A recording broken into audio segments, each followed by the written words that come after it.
MCA Prep Packet, Day 7. We're on page 55 in your packet today. Our first benchmark is 8321. Understand and apply the relationships between the slopes of parallel lines and between the slopes of perpendicular lines. Dynamic graphing software may be used to examine these relationships. So first I want to remind you from back in chapter 4 when we worked with parallel and perpendicular lines, parallel slopes stay the same.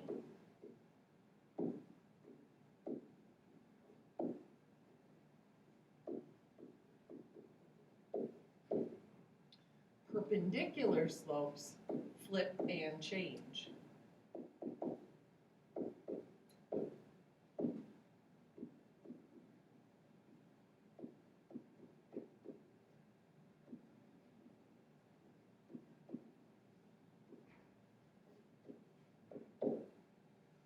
So when we say that parallel slopes stay the same, that means that their slopes are exactly the same.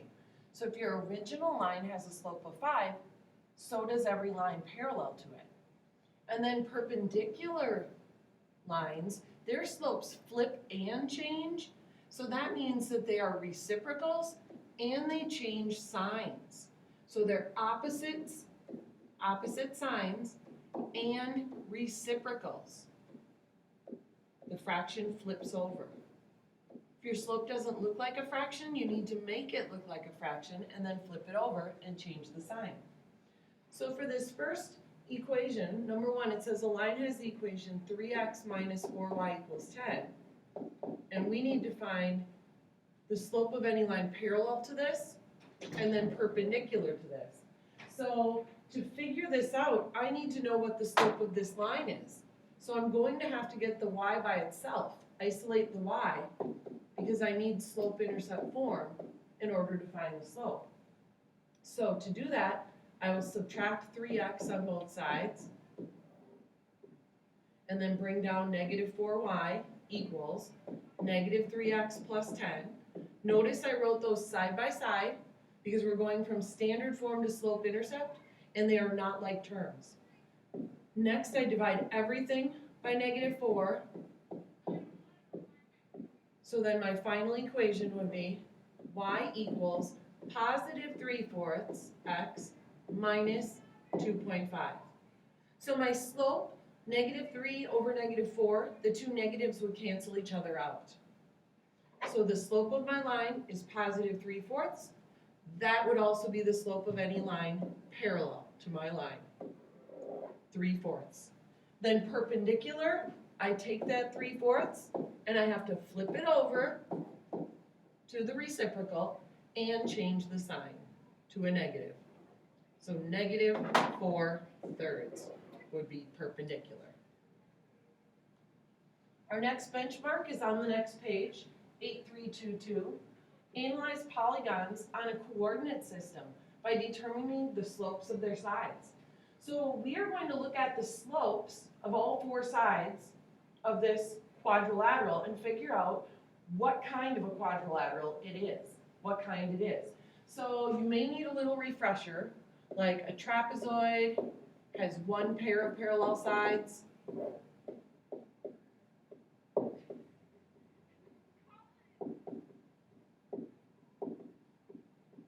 A parallelogram has 2 pairs. So both pairs of opposite sides are parallel.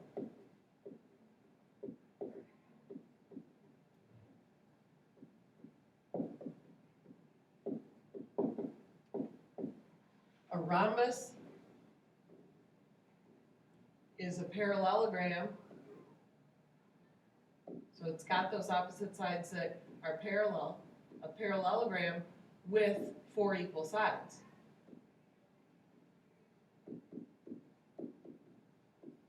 And you should know a square and a rectangle. A rectangle has 4 right angles, opposite sides are parallel, and then, so you should know a rectangle, and you should know a square.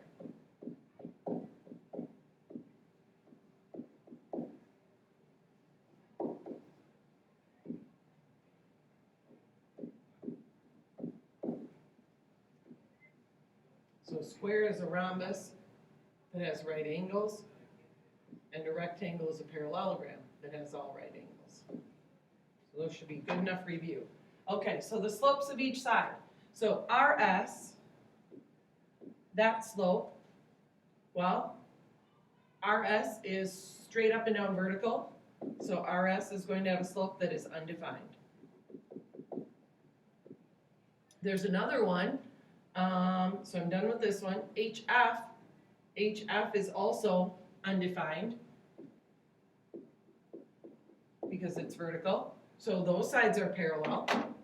Then if I connect my other two, SH and RF, those slopes, if I start on the left, I go down one and then over 1, 2, 3, 4, 5, 6. So FR is -1 over 6. And SH, I go down 1 over 1, 2, 3, 4, 5, 6 as well.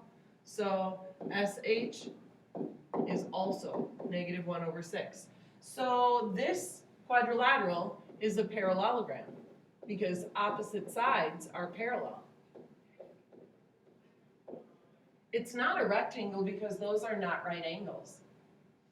If it was a rectangle, the two sides that were undefined would have to have adjacent sides that had slopes of 0 that were horizontal. Okay, our last benchmark for today. 8323, given a line on a coordinate system and the coordinates of a point that's not on the line, find lines through that point that are parallel and perpendicular to the given line, symbolically and graphically. So if I start with graphically, what I'm going to need to figure out for the original line is the slope. So slope of xy, that line. So if I start at x, I would go up 2 and then over 3. So the slope of that line is 2/3. So a line that is parallel to it would also have to have the slope 2/3. So I'm going to start with my new point P and do that same slope up 2 over 3 to get another point on my line. And now I can draw my line that's parallel to the original. It's got the same slope. The equation for that line, I can tell from my graph. It's y equals 2/3 x, and then it goes through an intercept of 2, so plus 2. So I'm done with the parallel line. Now the perpendicular line. The perpendicular slope has to flip and change. Flip and change. So this one requires a little bit of work. So my perpendicular slope, if I take that 2/3, flip it over, and change the sign, I get -3 over 2. So to draw my graph, I'm going to start at my point P again, and this time go down 3 over 2, and then draw my line, like that. Now, the problem with that line is, the intercept point, you can see, does not go through right at 4 or right at 5. So I really can't just guess. I can't just guess at that. I'm going to have to write my equation a different way. So I'm going to use point slope form first. For point slope form, I need my slope, and I need one point that's on the line. I like this new point that I graphed. So this one that I'm coloring it in black is -1, -3. So I'm going to use that ordered pair. -1, -3. So x is -1 and y is -3, like that. Now I can simplify this, make these chunky pluses, and then I need to distribute. So y plus 3 equals -3/2 x minus 3/2. And then if I subtract 3, I get y equals -3/2 x minus 4.5.